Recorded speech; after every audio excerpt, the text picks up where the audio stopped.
नमस्ते बच्चों। इससे पहले देखो बच्चों, हमने देखा था प्रतिरोधों का संयोजन, जिसमें हमने प्रतिरोधों का संयोजन दो प्रकार से देखा था। एक तो था हमारा श्रेणी क्रम में और दूसरा था समांतर क्रम में। अब इसी प्रकार से श्रेणी क्रम और समांतर क्रम में जो प्रतिरोधों का संयोजन है उसमें कई सवाल बनते हैं, चाहे आप कितने ही सवाल बना दो, और इसमें हमेशा सवाल पूछे जाते हैं बच्चों। चाहे आप कोई कॉम्पिटिटिव एग्जाम देख लो या फिर आपका जो सिलेबस का पार्ट है उसमें देख लो, तो एक ऐसा टॉपिक है जिसमें से हमेशा क्वेश्चन पूछे जाते हैं और हमेशा क्वेश्चन आते हैं और आते रहेंगे। ठीक है, तो ये जो टॉपिक है इसमें हम चाहे कितने ही सवाल बना लें, सवालों की कोई कमी नहीं है। तो इसमें देखो बच्चों, थोड़ा कुछ क्वेश्चंस करके देखते हैं हम। ठीक है, तो सबसे पहले तो सिंपल क्वेश्चन देख लेते हैं किस किस के, आपकी श्रेणी क्रम और समांतर क्रम के संयोजन में। श्रेणी और समांतर क्रम के संयोजन का पहले एक छोटा सा क्वेश्चन देख लेते हैं और उसके बाद हम थोड़ा टिपिकल में जाते जाएंगे। ठीक है, तो सबसे पहले हमारे क्वेश्चन लेके चलते हैं। पहला क्वेश्चन इसमें हमको बोला है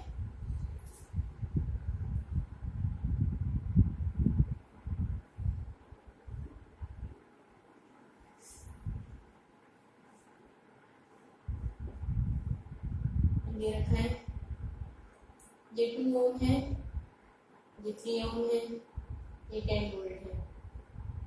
अब क्वेश्चन क्या दे रखा है, प्रत्येक प्रतिरोध में धारा व प्रतिरोध में प्रत्येक प्रतिरोध का विभव पतन ज्ञात कीजिए तथा बैटरी से प्राप्त धारा भी ज्ञात कीजिए। बैटरी से प्राप्त धारा भी ज्ञात कीजिए। ये हमें डायग्राम दे रखा है बच्चों, इसके बाद में इस तरह से पूरा क्वेश्चन ही लिखेंगे, शॉर्ट में लेके चलेंगे। देखो बच्चों, तो क्या क्वेश्चन दे रखा है, सिंपल है बहुत ही, एक बार करके देख लो आप अपने बुक में। ठीक है, तो इसमें देखो क्या पूछे बच्चों, ये डायग्राम दे रखा है 2 ओम 3 ओम दे रखा है, 10 वोल्ट की हमने बैटरी लगा रखी है। मींस यहाँ और यहाँ से लेकर हमने कितना विभवांतर उत्पन्न करा है, यहाँ पर तो कितना है 10 और यहाँ पे कितना है 0। क्लियर। अब हमसे ये पूछा कि प्रत्येक प्रतिरोध का विभव पतन ज्ञात कीजिए। इस प्रतिरोध का विभव पतन ज्ञात करना है, इस प्रतिरोध में कितना विभव पतन हो रहा है वो ज्ञात करना है, और क्या ज्ञात करना है हमें कि इस बैटरी में से कितनी धारा उत्पन्न हो रही है, कितनी धारा प्राप्त हो रही है हमें। तो सीधा सूत्र लगाएंगे बच्चों। ठीक है, सबसे पहली चीज की श्रेणी क्रम संयोजन है, तो सबसे पहली चीज दिमाग में बात लेके आ जाओ कि श्रेणी क्रम संयोजन है तो उसमें धारा तो क्या रहेगी, सेम रहेगी, और पोटेंशियल क्या होगा, अलग अलग होगा। क्लियर। तो धारा तो क्या है, इसमें सपोज आपने माना कि कितनी धारा बह रही है, आई धारा बह रही है, तो आई धारा तो क्या होगी, पूरी के लिए बहेगी। तो सबसे पहले तो आप क्या करा करो, इसका हम क्या बनाएंगे, समतुल्य परिपथ। क्या बनाते हैं इसका, समतुल्य परिपथ। और समतुल्य परिपथ क्या होगा कि अब यहाँ पर हमारे पास 2 प्रतिरोध थे, अब इनको हम सॉल्व करके, इसको हल करके कुल प्रतिरोध ज्ञात कर लेते हैं हम। ठीक है, या समतुल्य प्रतिरोध ज्ञात कर लेते हैं। तो सबसे पहला काम है हमारे पास कि क्या निकाले हम इसका समतुल्य प्रतिरोध निकाले। समतुल्य प्रतिरोध क्या होगा, RS। RS क्या होगा, सीरीज में, तो 2 + 3 कितना हो गया 5 ओम। क्लियर है बच्चों। तो यहाँ पे जो समतुल्य प्रतिरोध बनेगा वो क्या बनेगा हमारा, इस तरह से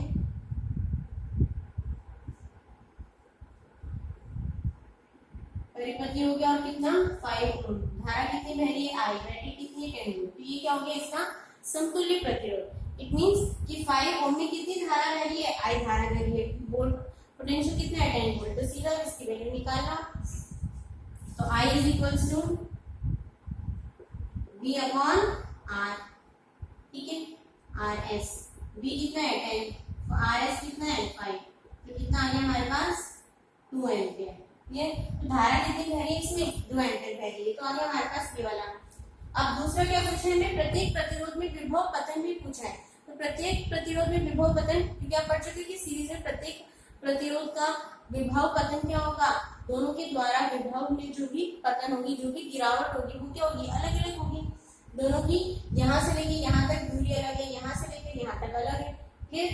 तो इसलिए दोनों के लिए वैल्यूज भी क्या होंगी, अलग अलग होंगी। तो इसको हम क्या मान लेते हैं, R1, इसको मान लेते हैं हम R2। ठीक है, तो पहले के लिए इसमें सपोज कितना विभव पतन हो रहा है, V1, और इसमें V2। ठीक है, तो V1 बराबर क्या हो जाएगा, धारा तो सेम बनी, V1 बराबर I R1, V1 बराबर क्या होगा, I R1, और V2 बराबर क्या होगा, I R2। Clear? V1 I की वैल्यू है हमारे पास 2, R1 कितना है 2 ओम, कितना आ गया हमारे पास 4 वोल्ट। V1 की वैल्यू कितनी आ गई 4 वोल्ट, और V2 की वैल्यू इस तरह से निकाल लेंगे, I कितना है 2, R2 कितना है 3, कितना आ गया 6 volt. Clear? It means V1 में तो विभव पतन कितना है 4 वोल्ट, और इसमें कितना है V2 6 वोल्ट। इस तरह से आप सीधा हल करना है। क्लियर? तो इस तरह से क्वेश्चन पूछे जाएंगे आपसे। क्लियर? इस अब ऐसा ही एक सिंपल सा क्वेश्चन किसका देखते हैं, जो खाली समांतर संयोजन का हो। ये खाली किसका था, श्रेणी संयोजन का। अब देख लेते हैं समांतर संयोजन का। ठीक है, तो समांतर संयोजन के लिए बनाते हैं डायग्राम।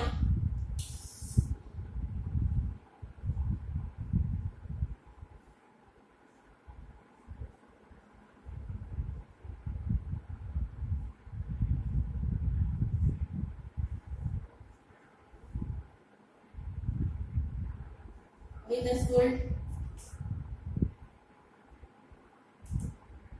ये दे रखा है हमें,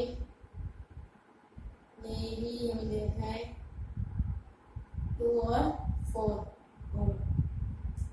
ठीक है, ये हमें दे रखा है परिपथ, और अब हमसे पूछा है प्रत्येक प्रतिरोध का, प्रत्येक प्रतिरोध में धारा ज्ञात कीजिए। क्या ज्ञात करनी है, प्रत्येक प्रतिरोध में धारा ज्ञात कीजिए तथा बैटरी से प्राप्त तथा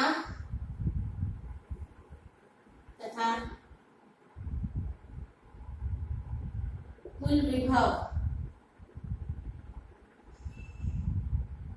ज्ञात कीजिए, तथा कुल विभव ज्ञात कीजिए। प्रत्येक प्रतिरोध में धारा ज्ञात कीजिए तथा दूसरा क्वेश्चन देगा, तथा कुल धारा ज्ञात कीजिए। ठीक है, ये प्रश्न है आपका। अब क्या पूछा हमें, इन दोनों प्रतिरोधों में धारा का मान पूछा है। अभी आप पढ़ चुके हो कि समांतर प्रतिरोध में क्या होता है, समांतर संयोजन में धारा क्या हो जाती है, डिवाइड हो गई। तो धारा डिवाइड हो जाती है तो हमारे पास धारा का मान तो अलग अलग बना रहता है, लेकिन पोटेंशियल विभव का मान क्या रहता है, समान बना रहता है। ठीक है, तो यहाँ पे 10 वोल्ट है तो यहाँ पर भी क्या होगा 10 वोल्ट होगा, इसमें भी 10 वोल्ट होगा, इसमें भी क्या होगा 10 वोल्ट होगा। क्लियर?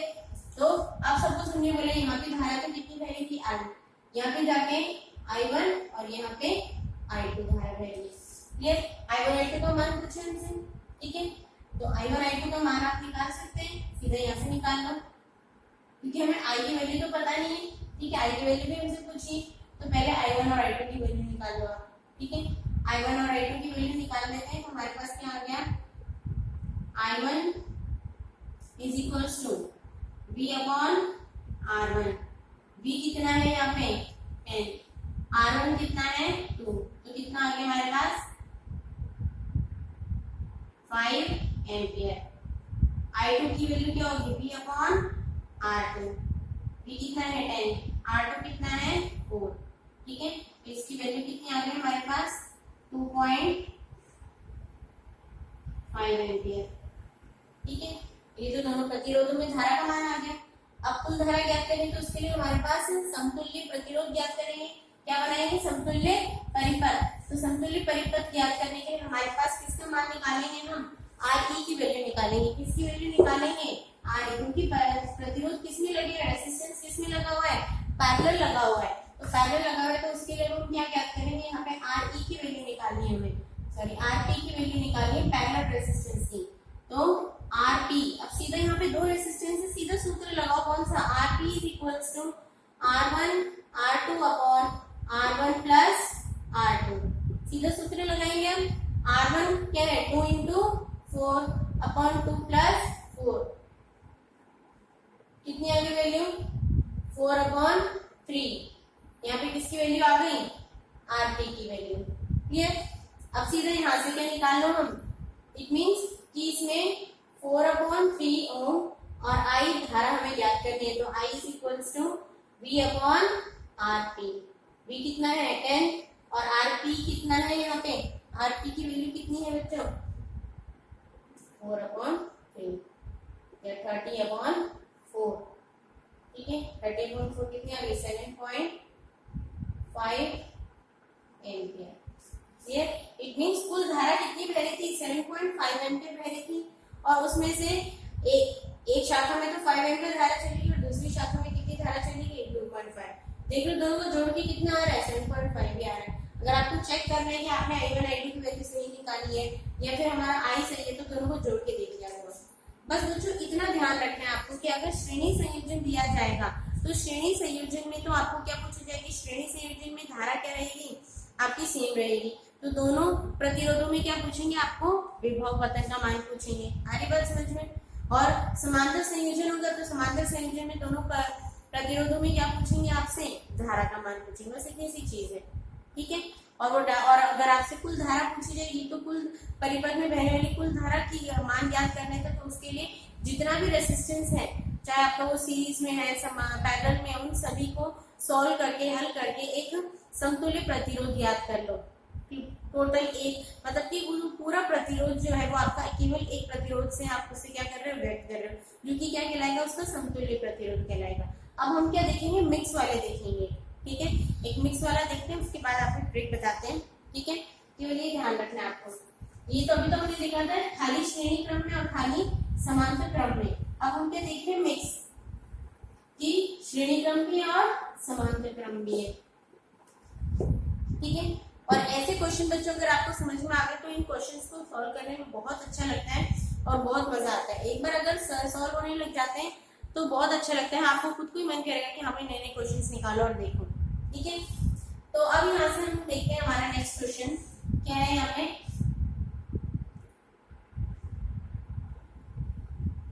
यह प्रतिरोध दे रखा है, ये हमारा परिपथ हो गया। अभी कांटे कांटे आपके पूरे 12th में है, लेकिन इन कांटों भरी राहों से डरना नहीं है, इसमें आगे बढ़ना है। आ रही बात समझ में। ये कांटे क्या आपके रेसिस्टेंस है, कांटे भी क्या करते हैं आगे बढ़ने से रोकते हैं, और इसलिए इसका जो सिंबल है इस तरह से कांटों वाला बना रखा है। रेसिस्टेंस का भी क्या काम होता है धारा को आगे जाने से रोकता है। आप धारा हो आपको आगे बढ़ना है, कांटे आपको रोक रहे हैं आगे जाने से। ठीक है तो आपको आगे बढ़ना है।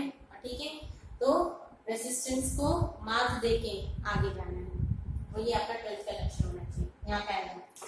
अब यहाँ पे दे रखे हैं हमें ये 10 वोल्ट की लेके चलते ताकि सिंपल हो कैलकुलेशन हमारी। यहाँ पे 4 ओम दे रखा है, ये 2 हो गया, ये 3 हो गया, 2 और 3 ओम। ठीक है वही सेम चीज क्या पूछी आपसे, धारा I पूछी है और प्रत्येक प्रतिरोध में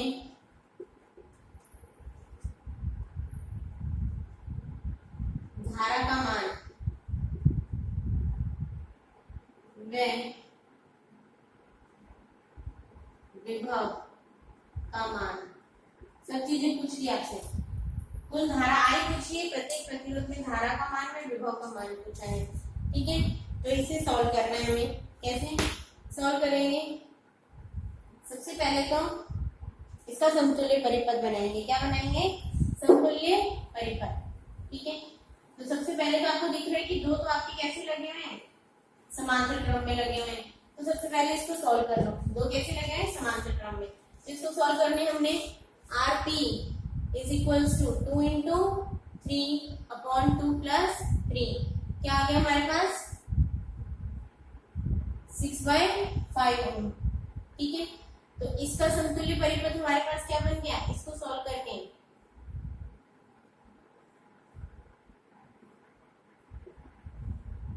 सिंप्लीफाई हो गया ना आपका परिपथ। पहले इतना कॉम्प्लिकेटेड था, आपने इसको छोटा कर दिया इस तरह से। यहाँ पे 4 ओम है, यहाँ पे 6/5 ओम है। यहाँ पे धारा आई आपको निकालनी है और ये 10 ओम। अब आपसे पूछ रहे हैं कि धारा आई निकालनी है, तो धारा आई निकाल सकते हो आसानी से। ये दोनों कैसे हैं? श्रेणी क्रम में। तो RS is equals to 4 plus 6/5 कितना हो गया? 26/5 5.2 कितना आ गया? 5.2 ओम क्या आ जाएगा कुल रेसिस्टेंस। तो I is equals to B upon RS। B कितना है? 10। ये कितना हो गया?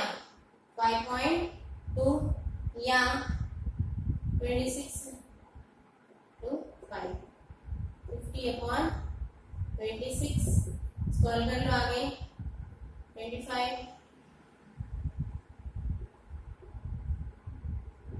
By 13 ampere. और इसको आगे हल करना चाहो तो आगे भी हल कर लो, नहीं तो यहीं तक भी।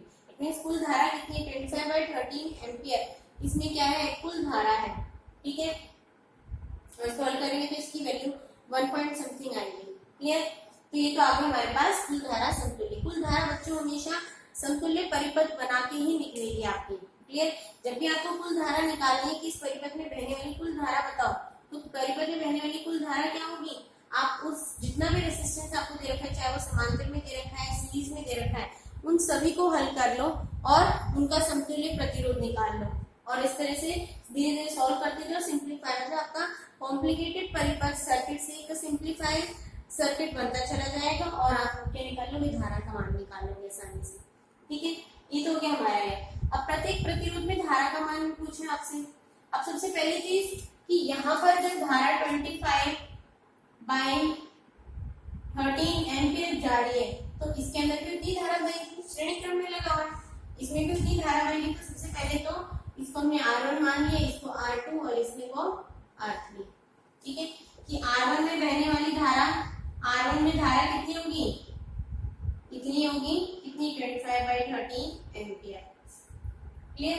दूसरा R2 में बहने वाली धारा। अब क्या R2 में भी इतनी धारा बहेगी? नहीं बहेगी, क्योंकि R2 में जाके धारा क्या होगी? दो भागों में क्या होगी? यहाँ पे जाके दो भागों में क्या होगा? डिवाइड हो गई। अब यहाँ पर I1 धारा बह रही है और यहाँ पर I2 धारा बह रही है। क्लियर? तो R2 में अब सेम धारा तो नहीं बहेगी। कौन सी धारा बह रही है? I1। तो I1 निकाल लेते हैं। तो I1 is equals to V1 V upon V क्या रहता है? सेम रहता है समांतर में। ठीक है, V क्या रहता है? सेम बना रहता है। अब बच्चों ये गलती मत कर देना कि यहाँ पर आप सीधे जाके क्या कर दोगे? 10 मत लगा देना यहाँ पे। क्या ये और ये दोनों बराबर है? नहीं है ना बराबर। अब यही बात ध्यान में रखनी है। यहाँ से लेकर यहाँ तक क्या है? 10 to 0 वोल्ट। ठीक है, उसमें से कुछ हिस्सा इस प्रतिरोध को मिला है, उसमें से कुछ हिस्सा इसको मिला है। ठीक है, यहाँ से लेकर यहाँ तक का क्या होगा? वैल्यू सेम होगी। क्लियर? तो इसके लिए विभव पतन ज्ञात कर सकते हैं। इसके लिए आई की वैल्यू, तो इसके लिए पहले हम क्या निकाल लेते हैं? हम विभव पतन ज्ञात कर लेते हैं। इसका क्या निकाल लेते हैं? V1 निकाल लेते हैं। तो इसका V1 क्या हो जाएगा? ये V1 V2 V3। ठीक है, ये दोनों तो सेम ही होंगे, दोनों V2 V2। ठीक है, V1 की वैल्यू क्या होगी यहाँ पे बच्चों? आपके पास I की वैल्यू है, R1 की वैल्यू। तो V1 is equals to I R1, V equals to I R1। I की वैल्यू कितनी? 25/13 इंटू R1 की वैल्यू क्या आ जाएगी हमारे पास? R1 की कितनी दे रखी है? 4 दे रखी है। तो 100/13 वोल्ट क्या होगा यहाँ पे? V1 की वैल्यू। ठीक है बच्चों, इसके बाद V2 निकाल लेते हैं। इट मींस अभी बचा हुआ पार्ट 100/13, इसका रेस्ट ऑफ द किसके लिए होगा? किसके लिए होगा? इस बचे हुए पार्ट के लिए होगा, जिससे मिलाकर क्या बनेगा हमारा? 10 वोल्ट बनेगा। क्लियर? तो इसके लिए पहले वैल्यू निकाल लेते हैं। इसके लिए हमारे पास तुल्य प्रतिरोध कितना आया था? 6/5 आया था। कितना आया था? RP की वैल्यू कितनी आई थी? 6/5 आई थी। ठीक है, RP की वैल्यू 6/5 थी। उसमें धारा कितनी बह रही है? धारा ये 25/13 बह रही है। जब इन दोनों को हल करोगे तो ये वाला आएगा हमारे पास धारा कितनी बह रही है आई, मतलब हम ये तो निकाल रहे हैं कि ये यहाँ से यहाँ तक इसका विभव पतन कितना है और यहाँ से यहाँ तक, यहाँ पे यहाँ से यहाँ तक इसका पोटेंशियल कितना है और यहाँ से यहाँ तक इसका पोटेंशियल कितना है। ठीक है, तो ये निकालने के लिए हमने इसको तो V1 मान लिया और इसको V2 मान लिया। V1 की वैल्यू तो हमारे पास 100/13 आ गई, V2 की वैल्यू निकाल लेते हैं। तो V2 इज इक्वल टू क्या आएगा I RP। I RP की वैल्यू कितनी हो जाएगी, I कितना है 25/13 और RP की वैल्यू क्या है 6/5, 30/13। ठीक है, 30/13। ओके, तो यहाँ पे इट मीन्स ये तो V1 का क्या हो गया पोटेंशियल हो गया, ये इन दोनों का क्या होगा पोटेंशियल हो गया। इतना ही पोटेंशियल R3 का होगा और इतना ही किसका होगा R2 का होगा। क्लियर, तो सभी की वैल्यूज आ गई हमारे पास। ठीक है, अब I1 की वैल्यू यहाँ से निकाल लेते हैं हम। तो I1 इज इक्वल्स टू क्या होगा यहाँ पे हमारे पास, I1 is equals to V1 ये वाला भी इंटू R2 के बराबर होगा। ठीक है, इसमें कितनी धारा भरी है, अब ये I1 की वैल्यू निकाल सकते हैं ना कि यहाँ से लेके यहाँ तक का पोटेंशियल आपने निकाली, कितना आ रहा है 30/13 वोल्ट आ रहा है। कितना आ रहा है 30/13 वोल्ट आ रहा है। तो इसमें धारा का मान निकाल लेते हैं। तो R2 में धारा का मान निकालने के लिए क्या निकालेंगे हम, R2 में धारा का मान निकालने के लिए I1 is equals to B की वैल्यू कितनी है 30/13 अपॉन R1, R2 की वैल्यू कितनी है यहाँ पे 2। ठीक है, तो 30 अपॉन 15 अपॉन 13 एम्पियर। क्लियर, इसी तरह से I2 की वैल्यू निकालनी है आपको बच्चों। तो I2 की वैल्यू कैसे निकालेंगे, इसमें इसका पोटेंशियल भी कितना होता है 30/13 अपॉन इसका प्रतिरोध कितना है 3, तो 10 upon 13 ampere. Clear, it means कि यहाँ से टोटल धारा कितनी बह रही थी 25/13, इसमें भी धारा कितनी रही 25/13 क्योंकि श्रेणी क्रम में लगा हुआ है। फिर यहाँ पर जाकर धारा क्या हो गई, दो भागों में डिवाइड हो गई। यहाँ पर धारा कितनी गई, यहाँ पर कितनी धारा चली गई 15/13 धारा चली गई। यहाँ पर कितनी धारा चलेगी 10/13। ठीक है, तो इसको अगर हम सॉल्व करेंगे तो हमारे पास क्या आएगा, वही आ रहा है 25/13, सही आ रहा है। इट मींस टोटल कितना बह रहा है यहाँ पे 25/13 ही कुल धारा बह रही है। और इसको हल करके भी हमने देख लिया तो भी सही आ रहा है हमारा। ठीक है, दोनों के लिए इसके लिए हमारे पास विभव पतन का मान कितना निकाला है 100/13 और यहाँ पे विभव पतन का मान कितना निकाला है 30/13। ठीक है, ऐसे ध्यान रखना है, एक एक करके सॉल्व करना है। सबसे पहले तो बच्चों कुल धारा निकाल लो आप समतुल्य परिपथ बना के, जितना भी टोटल आपको रेजिस्टेंस दिया था वो सारा रेजिस्टेंस हल कर लो, सॉल्व कर लो, कुल धारा निकाल लेंगे हम लोग। ठीक है, कुल धारा का मान आ जाएगा। उसके बाद हर एक प्रतिरोध की धारा पूछी है या विभव पतन पूछा है, वो एक एक करके निकालेंगे हम। ठीक है, ये आपको ध्यान रखना है कि अगर जो प्रतिरोध श्रेणी क्रम में लगा है तो जो धारा कुल परिपथ में बहेगी वही धारा क्या होगी उसी के अंदर बहेगी, तो उसके अंदर तो वही करंट होगा, लेकिन उसका पोटेंशियल डिफरेंस क्या होगा वो अलग होगा।